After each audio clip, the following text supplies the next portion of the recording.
IS가 거의 작전이 성공해 가고 있습니다. IS는 이제 이 지난 1000년도 더 전에 있었던 십자군 전쟁을 지금 다시 21세기에 끌어들였습니다. 십자군 전쟁이 뭡니까? 서구의 기독교도들이 예루살렘 성지를 회복하고자 이교도들이 점령하고 있는 중동, 지금 이스라엘 근처 지역을 점령하러 몇 차례 출동을 했던 일 아닙니까? 그래서 종교적인 가치를 걸고 이슬람과 기독교가 둘이 싸웠던 전쟁입니다. 지금요, IS 하나를 상대로 동맹군이 만들어지고 있습니다. 러시아가 그동안에 우크라이나 침공으로 외톨이에 몰려있고 제재를 받고 있었는데 서방에 러시아 비행기가 하나 떨어졌습니다. 그리고 프랑스가 당했습니다. 그리고 미국에서도 지금 계속 협박이 오고 비행기가 해항을 하고 난립니다. 오늘 런던에서는 차가 하나 폭발을 했다고 그럽니다. 아마 폭탄이 있었던 차를 발견해서 경찰이 해체를 시킨 것 같은데요. 자,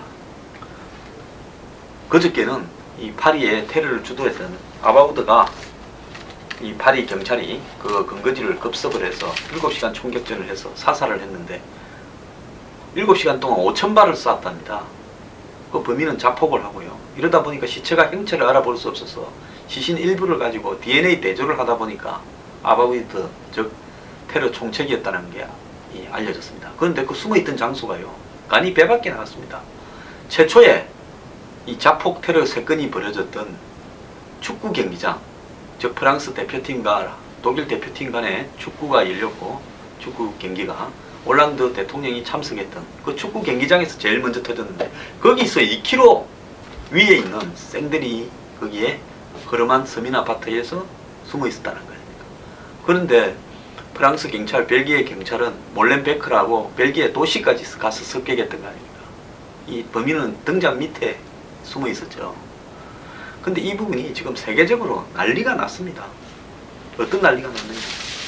미국에서도요, 지금 10,000명의 시리아 난민을 받기로 미국이 발표를 했는데, 이제 미국의 이 각 주들이 거부를 하고 나섰습니다. 지금 24개 주가 우리는 안 받겠다고 이야기를 했습니다. 그리고 미국의 버지니아 주의 이 한 시장은요, 남서부에 위치한 로노크 시의 데이비드 바우어 시장인데요, 뭐라고 했는가 하면, 지금은 진주만 비습 직후와 비슷한 상황이다. 이런 상황에서 당시에 진주만이 비습되고 난 다음에 미국 정부가요, 미국에 살고 있던 일본 사람들을 전부 색출해가지고 따로 가다서 소개를 했습니다. 나중에 사과도 하고는 했는데, 왜 그랬는가 하면 진주만이 비습이 돼서 일본하고 전쟁이 벌어지는데 미국 내에 흩어져 살던 일본 사람들이 한마디로 테러리스트를 빼내서 미국을 공격할까봐 내부에서 미국의 공포감이 극대화됐죠. 그래서 일본 사람들은 전부 다 조사를 해가지고 수용소에 가두었습니다. 전쟁이 끝날 때까지요. 이런 부분들을 갖다가 이야기하면서 지금 국내에 들어와 있는 사실상 이슬람 사람들을 그렇게 해도 시원찮은 마당에 새 사람들을 받느냐? 그건 못 받겠다라고 이야기한 겁니다. 그래서 미국이 인종의 용광로인데 최근에 이렇게 생기는 일들에 대해서 완벽하게 제어할 기술적인 방법이 없는 상황 속에서 더 받는 것은 위험하다. 이런 부분이 이제 미국의 대세가 되어가고 있습니다.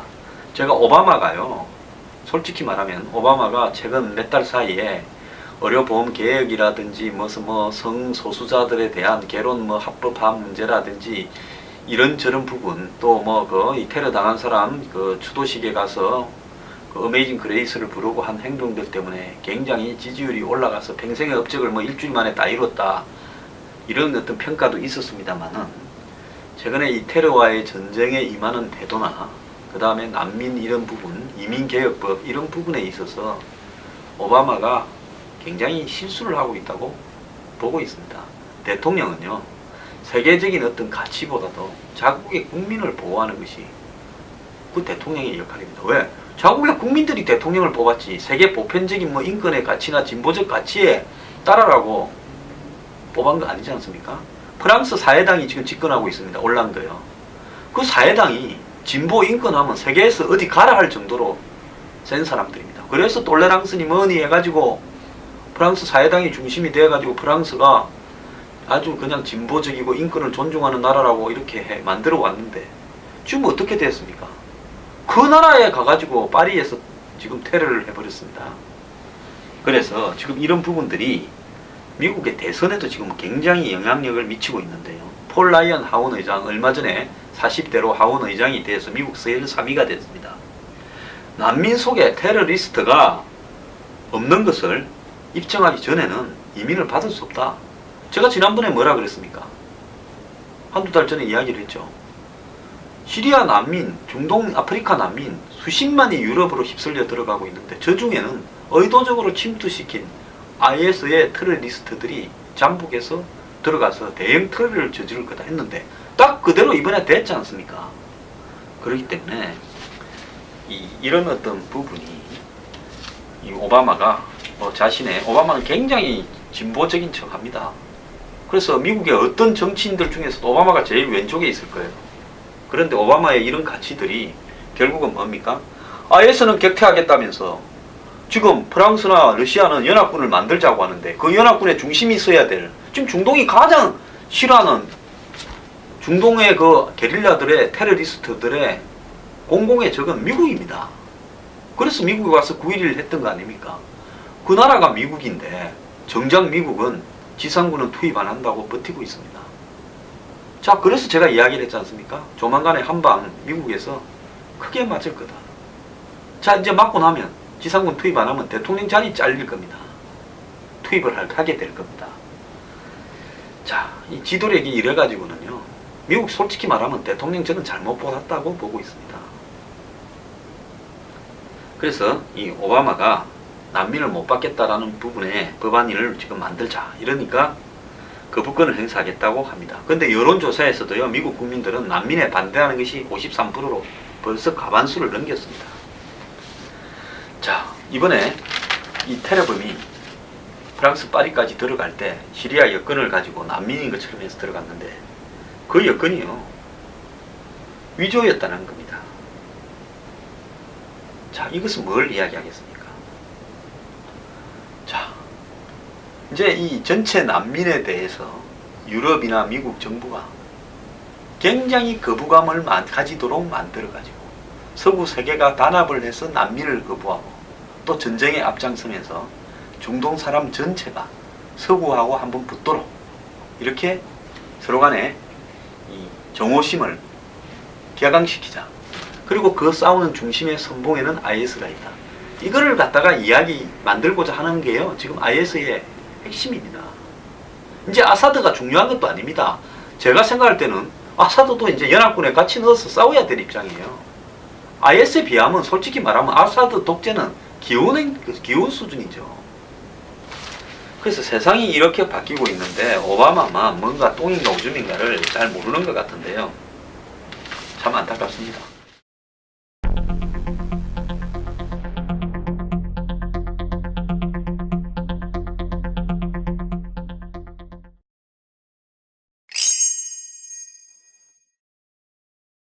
제가 미국의 소식통들하고 이야기를 좀 해보니까요, 반기문 사무총장은 이번에 북한을 방문하는 문제에 대해서 미국 정부와 깊숙한 이야기를 했거나 논의한 부분은 없는 것 같습니다. 그렇다면 아마 박근혜 대통령과 어떤 이야기를 하고 가는 건가, 그런 관점에서 봤을 때 그럴 가능성은 있다고 봅니다. 메시지를 전달하거나요.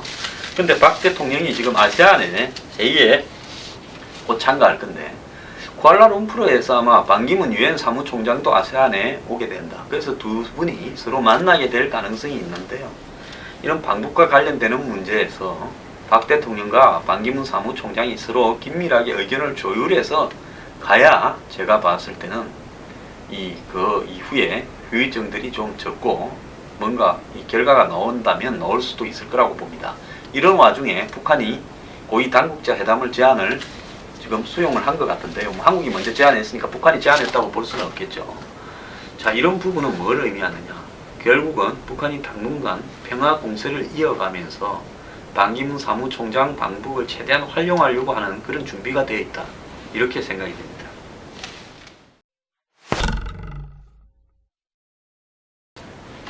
한국이요, 이 테러 정보를 교환하는 국제적인 어떤 연대, 그것이 뭔가 하면 이제 부다페스트, 체코의 헝가리 부다페스트 범죄 해박이다 이렇게 하는데 47개국이 여기에 들어있는데 이 사이버 범죄 조약이라고 일명히 이야기합니다. 그러니까 사이버 상으로 여러가지 이 중요한 범죄자들, 테러리스트들이 그걸 이용해서 서로 간에 연락을 하는 부분을 감청하고 도청하고 해서 그 정보를 교환하는 건데요. 한국은 거기에 끼지도 못한다는 겁니다. 왜 그런가 하면 거기에 참가를 하려고 그러면 국제적인 수준에서의 실시간 감청 정보 확보가 있어야 되는 겁니다. 그리고 24시간 정보 제공 시스템이 구축이 되어 있어야 되고요. 그런데 한국의 지금 통신 비밀법 이 내용에 보면 그런 걸 못하게 돼 있어요. 그러다 보니까 이런 나라들이 얻을 것도 없는 한국을 괜히 여기 끼워줬다가 정보만 받아가면 뭔 소용이 있느냐 해서 한국이 못 끼는 겁니다. 자, 우리나라 왜 못하느냐? 또 과거에 유신 독재 이야기하면서 이런 것들을 만들면 국정원이 정치적으로 사찰하고 운운하는 겁니다. 대한민국은요, 이 나라 꼴이 제대로 되려면요, 정말 매사를 이렇게 해석하는 이 버릇을 고치지 않고는 나라 꼴이 제대로 되기 틀렸습니다. 대학생들이 학자금 대출을 받았다가 사회 시작도 하기 전에 적자가 누적된다 뭐 이런 이야기도 있고요. 그래서 3포 세대, 5포, 7포 세대 흑수저 온갖 소리가 난무하는데요. 솔직히 이 지방에서 시골에 집이 있거나 도시에 부모가 저소득층이거나 중산층이라도 좀 하층에 있으면 서울로 유학을 와서 부모가 그 학비 대주는 수준 외에 생활비까지 대주기가 거의 불가능할 겁니다. 이런 어떤 집에서요, 공부를 하는 청소년들은 생활비마저 적자입니다. 예를 들어서 지금 신문에 한 명이 나왔는데, 이제 수업 끝내고 수업만 끝나자마자 카페 아르바이트하러 이동해야 됩니다. 그래가지고 점심도 제대로 못 먹고요. 삼각김밥하고 우유 900원짜리 삼각김밥과 우유 1200원짜리 먹고 떼었다는 겁니다. 자, 이 학생은요, 주 3회 5시간 저녁 아르바이트를 하는데 최저임금 5,880원을 받습니다. 시간당. 그래서 이 학생이요, 모은 돈이 38만원입니다. 자, 학생이 주 3회 5시간씩 일을 한다면 낮에 공부하고 저녁에 5시간씩 아르바이트를 3회나 하면 솔직히 말하면 공부는 언제 하고 친구는 언제 만납니까? 근데 이 학생이요, 식비하고 책값 이러면 한 달 생활비가 39만원이 넘는다는 겁니다. 그러니까 생활비를 벌기 위해서 아르바이트를 했는데 그래도요, 나가는 게 더 많아서 마이너스 인생이라는 겁니다. 그래서 학비 때문에 마이너스는 고사하고 그냥 단지 생존하는 것도 마이너스예요. 숨 쉬고 이렇게 살 수는 없지 않습니까? 옷도 사 입어야 되고 먹기는 먹어야 될 거 아닙니까? 그것도 마이너스라는 겁니다. 그래서 이 마이크로 크레딧이라는 그러니까 학생들에게 조금씩 돈을 빌려주는 이런 회사 같아요. 2만 명을 상대로 설문조사를 했는데 대학생들은 월 평균 38만원을 아르바이트로 벌고 39만 4천원을 생활비로 지출한다. 14,000원이 적자라는 겁니다.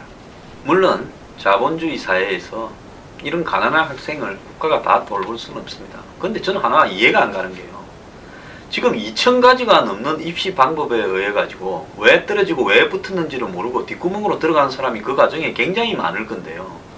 그럴 것 같으면 이렇게 하지 말고 옛날식으로 학력고사식으로 성적에 따라서 순차적으로 딱 가게 만들고요.